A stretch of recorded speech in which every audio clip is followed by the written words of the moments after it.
Welcome to The Explainer. So today we're going to talk about a really weird glitch in our brains, something that shows just how blind we can be to things happening right in front of our faces. I mean, have you ever done this? You're frantically looking for your keys, your phone, whatever, and it turns out it was right there the whole time? It's that feeling, right? Or, you're looking for your friend in a crowd. You scan right past them, but you just don't see them. So, look, this isn't just you being clumsy or forgetful. It's a real thing. It's this weird cognitive blind spot, this glitch in how we see the world, and scientists have been totally fascinated by it for decades. And it's got a name, of course. Psychologists call it inattentional blindness. And what it really shows is this powerful and sometimes kind of misleading connection between what we pay attention to and what we actually perceive. We feel like our eyes are just these video cameras recording everything, but in reality, our brain is more like a super aggressive filter. Okay, so to really get this, let's jump in the time machine and go back to the 1970s. This is where one of the first really big experiments on this whole thing went down, led by a psychologist named Ulrich Neisser. He basically wanted to push our attention to its absolute limit. So what Neisser did was, well, it was kind of weird. He made these videos where he basically layered two different scenes right on top of each other. It created this total visual mess, and it forced people to focus really hard on just one of the things happening. The task he gave people seemed simple enough. Just count the basketball passes for one of the teams. Easy, right? But here's the kicker. While they were busy counting, a woman carrying an open umbrella just walks right through the middle of the whole scene. And she's not just there for a split second. She's there for a full 4 seconds. And the results? They were absolutely mind-blowing.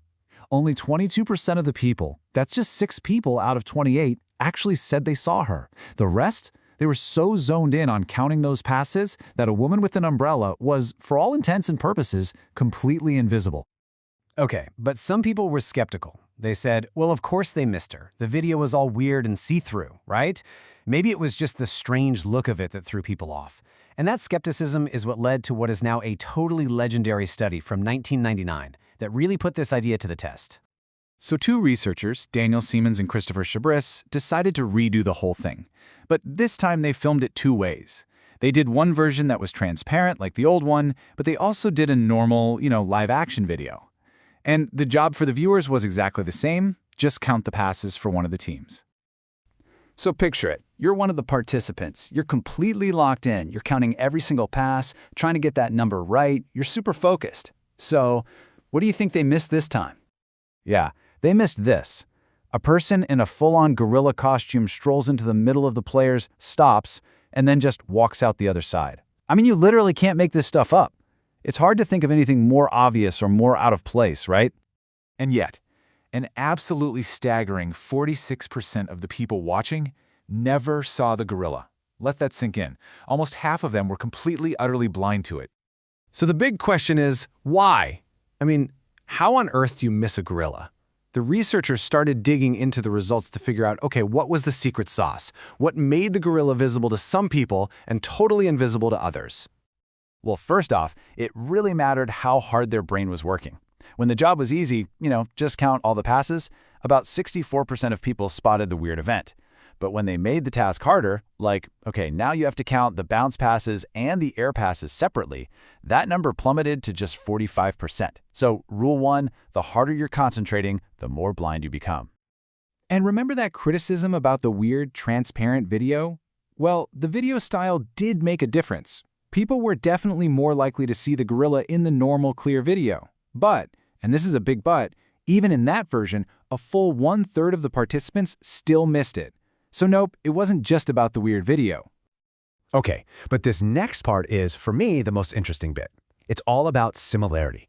Get this, when people were told to watch the team wearing white shirts, only 27% saw the black gorilla. But when they were told to watch the team wearing black shirts, that number more than doubled, all the way up to 58%. It's like our brain has a search filter on. It's looking for black shapes. And hey, the gorilla is a black shape. But they weren't done yet. The researchers added one last, brilliant little twist. They really wanted to see just how deep this inattentional blindness could possibly go. They figured, okay, what if we make the gorilla even more obvious? So in another version of the video, the gorilla doesn't just wander through. No, This time it stops right in the middle of the players, turns to face the camera directly, and actually thumps its chest, and then it walks off. And here's the absolute punchline. Even with the chest thumping, which you'd think is impossible to miss, 50% of the people watching still didn't see the gorilla. Half. That just perfectly shows you the power of these mental blinders we all have. So, okay, what's the point of all this? It's a fun experiment, sure, but what does it really tell us? Well, it actually reveals something pretty fundamental about how we see or don't see the world around us every single day.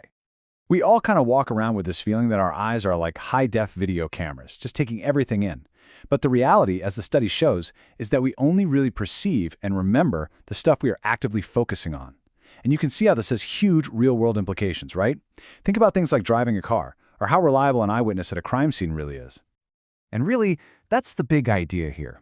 Our attention is like a spotlight, and whatever falls outside of that tight little beam might as well not even exist. It leaves you with a pretty wild thought, doesn't it? If you can miss a chest-thumping gorilla that's right in front of you, what else are you missing? Thanks for joining us.